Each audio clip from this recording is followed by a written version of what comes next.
So now let's compare a non-Trail Boss Z71 to a standard LT. So this is an LT, that's an LT. So what do you get for an LT? Well, you get the nice LED projector headlights you can see with both trucks. This one does not have the LEDs, which is part of the Z71 LT package. You both have similar types of mirrors. You both have similar interior. Same door panels, similar seats. This truck was chosen as a bench setup, which is actually a really nice bench setup. Obviously, you get the storage below, which is really nice, and it still goes up. Storage above, very nice. This doesn't have the wireless charging. You get the same IP display, heated seats, heated steering wheel, dual climate control. This one doesn't have a sunroof. It does not have the rear view window. Let's see what the payload is on this.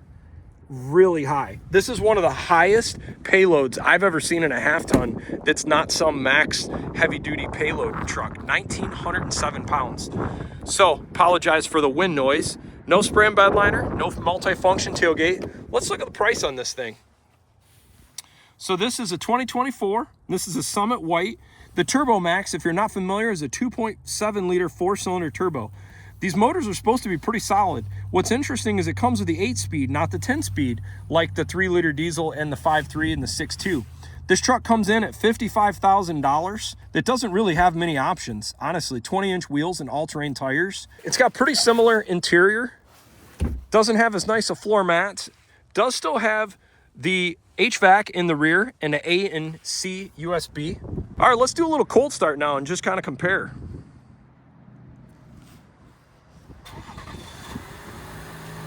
Pretty quiet powertrain. This truck comes with the Dueler Bridgestone tires. These are a 20-inch rim. And let's see what size tires. They're mud and snow rated. They actually have a decent tread pattern on them.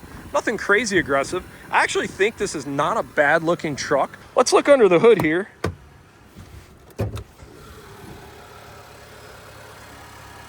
So like the other engines, you got the battery here, some of the junction boxes, fuses here.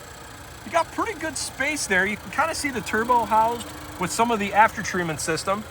Engine in the middle, I don't know if you can see here, but there's quite a bit of room once you take off this intake. There's your transmission fill tube, got your degas bottle, your brake system. Everything is very similar across GM and their power plants under the hood. Don't have to spend a whole lot of time here, but I don't see anything sticking out that looks too crazy. LED, I like the accent lighting, looks really sharp. Very similar to the Z71 Trail Boss. This one doesn't have the fender liner, so you can kind of see what it looks like. The GM frames come with the wax coating. Something different. Some people like it, some people don't. There's pros and cons to all those options, whereas that's got the felt liner. They both have the steps, both a 7 and 4-pin harness in the rear. Both similar axles. Now, being the Trail Boss, gonna get some more skid plates, off-road tuned suspension. It's also a little bit higher off the ground. I don't know if you can tell, but it's actually pretty noticeable here to me. You can see the gap between the front wheel and the fender, so you can kind of see a little bit of the difference there. One of the things I've also really liked about the GM trucks, I think look sharp, is kind of this little bit of a spoiler design, this lip. I've heard GM does it for fuel economy. Makes sense because most of the trucks do really good on fuel mileage. Another difference here that you're gonna find with the 4-cylinder turbo Turbomax is you're not going to get the dual exhaust out of the bumper. You get the single out of the side. What's funny to me is I actually prefer the single out of the side. I just kind of like the simple exhaust versus the dual oval exhaust tips that come out of that side. So the Turbomax has all the same features as the other engines in the menu. Fuel economy, oil life, air filter, transmission fluid. It's gonna be interesting to see. We're gonna put this in the drive mode of normal. Well, that's interesting. It's got sport, off-road, and terrain. The other trucks only had 3, so that's interesting. So we're gonna keep it in the terrain mode. Another thing too that's interesting, this only has 2 high, and it looks like 4 high and a 4 auto. I'm not seeing a 4 low. I'm going to reset the fuel economy and we're gonna go do our drive right now. So this is a column shifting truck, all similar features here. It's got the global up on the window, I like that. Weirdly enough, I don't mind this layout of being the bench seat. It does not look bad. I'm really curious to see how this 4-cylinder turbo drives versus the other trucks I've driven. Okay, first acceleration.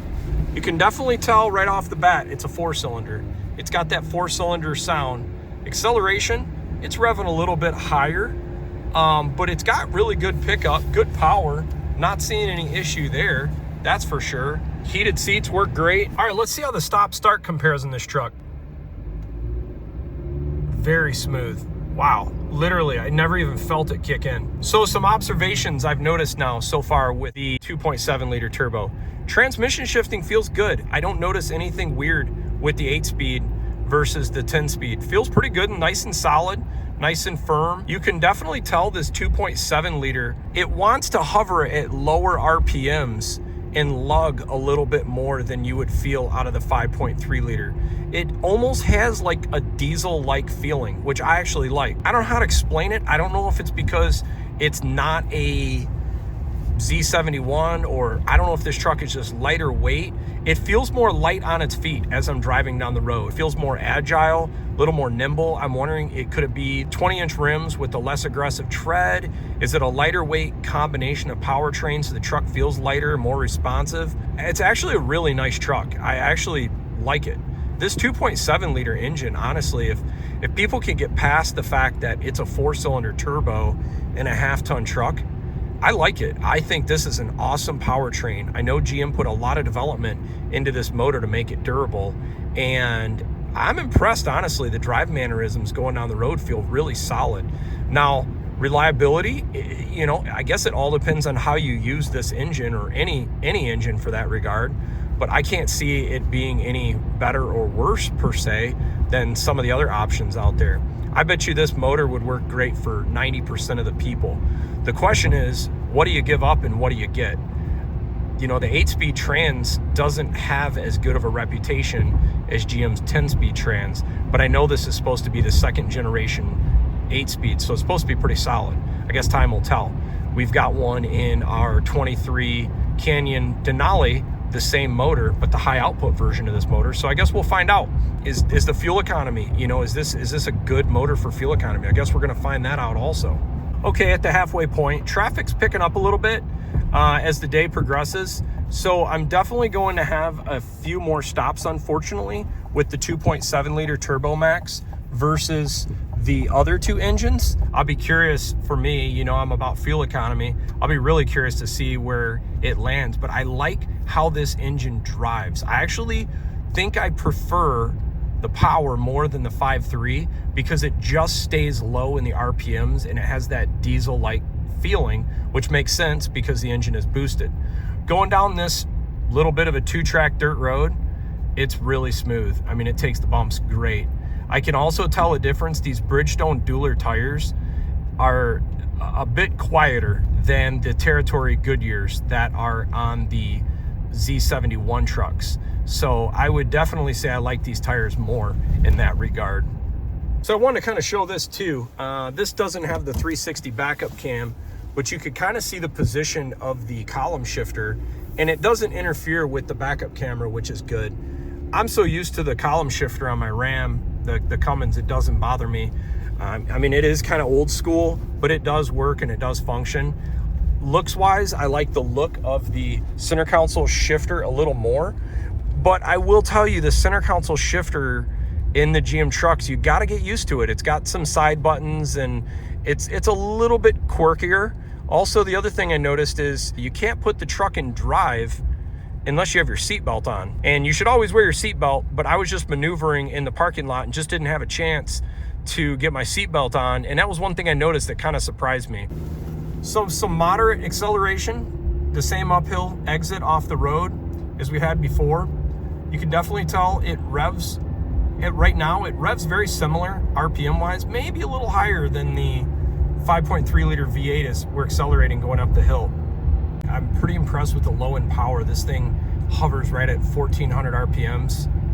It's this little 2.7 liter Turbomax motor is pretty impressive. Okay, I'm getting 30 miles per gallon in the same stretch that I was getting 39 to 40 with the 3 liter diesel. Pretty impressive, actually. Not bad at all. So if you're rural driving and you've got big flats like this, you're gonna get great fuel mileage. I'm not going downhill either. So pulling back in, let's see what we got for fuel economy. 23.4 miles per gallon. Pretty impressive, I have to say. Wow, that's pretty good. So here's my takeaway now. I've driven all 4 of the power plants for 2024 for General Motors. And no surprise, GM, Ford, they're all big competitors, and they're all trying to provide a lot of great value options.